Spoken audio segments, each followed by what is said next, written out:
विदेश के प्रतिष्ठित प्ले स्कूल मंकूस की क्रॉसिंग रिपब्लिक गाजियाबाद ब्रांच का स्पोर्ट्स डे आज नोएडा स्टेडियम में स्पिरिट 2025 के रूप में मनाया गया।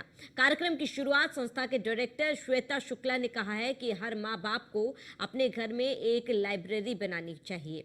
छोटे बच्चे अपने माँ बाप से ही सीखते हैं। साथ ही कहा कि सभी पेरेंट्स को अपने बच्चों को पर्याप्त समय देना चाहिए। उन्होंने स्कूल के सभी अध्यापकों की भी तारीफ की। वहीं संस्था के निदेशक सुप्रजय अग्रवाल ने कहा है कि इस कार्यक्रम में भारतीय उन्नति और प्रगति को विशेष रूप से दिखाया गया है। छोटे छोटे बच्चों में देशभक्ति का अद्भुत हौसला देखने को मिला।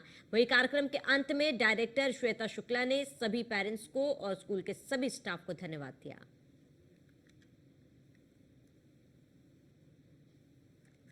नमस्कार, आप देख रहे हैं न्यूज़ वन इंडिया और मैं हूँ इस वक्त मकून्स के पास, यानी मकून्स स्कूल के पास हूँ। देखिए, शिक्षा बहुत ज़्यादा ज़रूरी है, लेकिन शिक्षा के बीच में सबसे ज़्यादा ज़रूरी होता है कि किस तरीके से बच्चों को कंपटीशन के जरिए उनमें एक मनोबल बढ़ाने का प्रयास किया जा रहा है, उनके माइंड को और अच्छा करने का प्रयास किया जा रहा है। इसी पर ही बात करने के लिए सबसे पहले मैम आपका नाम जानना चाहेंगे। मेरा नाम श्वेता शुक्ला है। मैं डायरेक्टर हूँ मकून्स की। सुप्रज अग्रवाल, मैं भी डायरेक्टर हूँ इसी स्कूल का। इस तरीके के कॉम्पिटिशन्स कितने ज़रूरी होते हैं जब हम स्कूल्स में देखते हैं, और इसके क्या बेनिफिट्स होते हैं? देखिए, ओवरऑल बच्चे का जो डेवलपमेंट है उसमें बहुत सारी चीज़ें इंक्लूड होती हैं, जिसमें एकेडमिक्स भी है, स्पोर्ट्स भी है, फिजिकल एक्टिविटीज़ भी है। तो ये कहीं ना कहीं एक पार्ट है बच्चे की ग्रोथ के लिए, डेवलपमेंट के लिए। तो ये आज के प्रोग्राम के बारे में बताइए।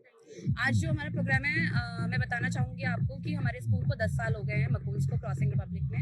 और हमारी पहली ब्रांच थी जो जहाँ से मकून स्टार्ट हुआ। दूसरी चीज़, हमने जब मकून स्टार्ट किया था तो हमने वुमेंस इंटरनेशनल वुमेंस डे के पहले ही हमने स्टार्ट किया था। तो कहीं ना कहीं उसी चीज़ को आगे बढ़ाते हुए हमने इस बार का जो स्पिरिट 2025 रखा है, उसकी थीम भी वुमेन एम्पावरमेंट है। क्योंकि आज के ज़माने में आप देख रहे हैं कि औरतें जो हैं वो मर्दों से कंधा मिला के चल रही हैं। तो हमारा भी उसी तरफ ये एक वो है, स्टेप है कि हम आप लोग भी थोड़ा इस तरफ फोकस करें और हम और औरतों को प्रेरित करें। लगातार ऐसे कौन कौन सी एक्टिविटी करते हैं, जैसे एनुअल स्पोर्ट्स हो गया, और भी आप लोग प्रोग्राम करते रहते हैं? जी मैम, बिल्कुल। हमारी कोशिश ये रहती है, साल में हम लोग एनुअल फंक्शन स्पोर्ट्स डे तो करते ही हैं, लेकिन इसके साथ साथ महीने में कम से कम 3 से 4 अलग अलग हम लोग स्कूल के ही अंदर एक्टिविटीज़ करते हैं बच्चों के लिए। कुछ हम पेरेंट्स के लिए भी करते हैं। हमारी कई ब्रांचेज हैं, जैसे क्रॉसिंग रिपब्लिक है, साहिबाबाद में भी हमारी ब्रांचेज हैं। सब तरफ हम यही वाला मैसेज फैला रहे हैं। मतलब एक्टिविटीज, इस तरीके के कंपटीशन जो है जरूरी है, जो बच्चों की एक्टिविटी में भी ज्यादा प्रेफर करते हैं, और बहुत सारी। जी बिल्कुल, क्योंकि आजकल पेरेंट्स जैसे कुछ लोग ये सोचते हैं कि सिर्फ एकेडमिक बच्चा मेरा फर्स्ट आ जाए, सेकंड आ जाए, वो फर्स्ट आएगा, लेकिन जो नीचे बच्चे हैं, अगर ये हम स्पोर्ट्स एक्टिविटीज़ बढ़ाएं तो कम से कम मेरे बच्चा और उसमें डेवलपमेंट कर सकता है, क्योंकि उसका कंसंट्रेशन लेवल बढ़ेगा, जो कि मैथमेटिक्स, साइंस और सब्जेक्ट्स में आपको इफेक्ट डालेगा। देखा जाए तो ये तरीके के कंपटीशन जो है एक टेक्निकली बेस्ड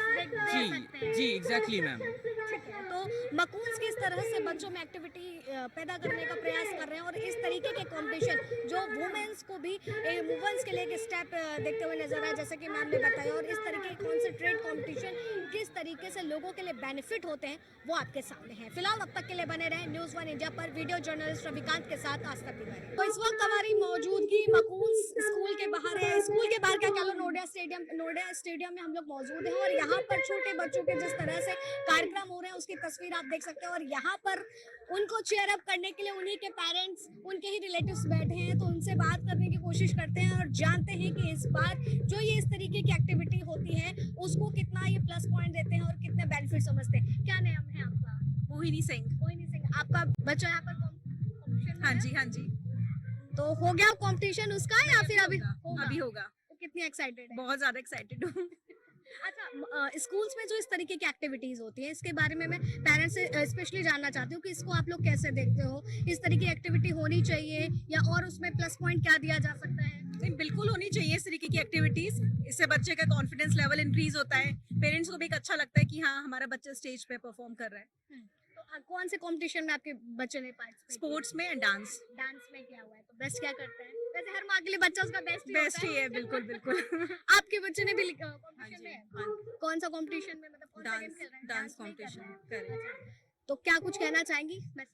वैसे यही है कि बच्चों का कॉन्फिडेंस लेवल डेवलप होता है, इंक्रीज होता है, बच्चे हमारे सीखते हैं, उनको सीखने को मिलता है, पढ़ाई के अलावा भी और भी चीज़ें सीखते हैं, सोशल लर्निंग होती है, बहुत सारी। मतलब जो स्कूल है ये इस तरीके की एक्टिविटी कराता है, इसको आप कैसे देखते हैं? मैं तो हमेशा पॉजिटिव वे में ही देखती हूँ, एक्टिविटी तो होनी ही चाहिए स्कूलों में, और आजकल तो ये इम्पोर्टेंट हो गया है सभी स्कूलों में एक्टिविटी, हाँ, तो पॉजिटिव वे में ही देखती हूँ ऑब्वियसली। हाँ मतलब किस तरीके की एक्टिविटीज भी एक बहुत बड़ा फैक्टर रहती हैं एजुकेशन के साथ साथ। अब जैसे इस स्कूल में मकून्स में मैंने देखा महाभारत को लिया, तो बच्चे हमारे कल्चरल चीजें भी समझ रहे हैं, अपनी चीजों को, हर धर्म के बारे में वो सीख रहे हैं। अच्छा, ये प्लस पॉइंट है, मतलब कि हम देखते हैं जितने भी ज्यादा प्राइवेट स्कूल होते हैं, इंग्लिश मीडियम स्कूल होते हैं, वहाँ पे कहीं ना कहीं सारी चीजों से बच्चे वंचित रह जाते हैं। नहीं तो अभी स्कूलों में ये नया शुरू हुआ है कि वो अपने कल्चरल को बहुत अच्छे से देख रहे हैं, बच्चे सीख रहे हैं, जैसे महाभारत का थीम हो गया, रामायण का थीम हो गया, तो हमारे बच्चे अपनी चीजों को समझ रहे हैं। इससे मतलब खुशी है, हाँ बिल्कुल बिल्कुल, बच्चे जो हैं सनातन से भी जुड़ करके रह रहे हैं। बिल्कुल हर तरह से। ठीक है, आपको कैसा लगा वो भी बताएगा। फिलहाल तब तक के लिए बने रहे न्यूज़ वन इंडिया पर। वीडियो जर्नलिस्ट रविकांत के साथ आस्था।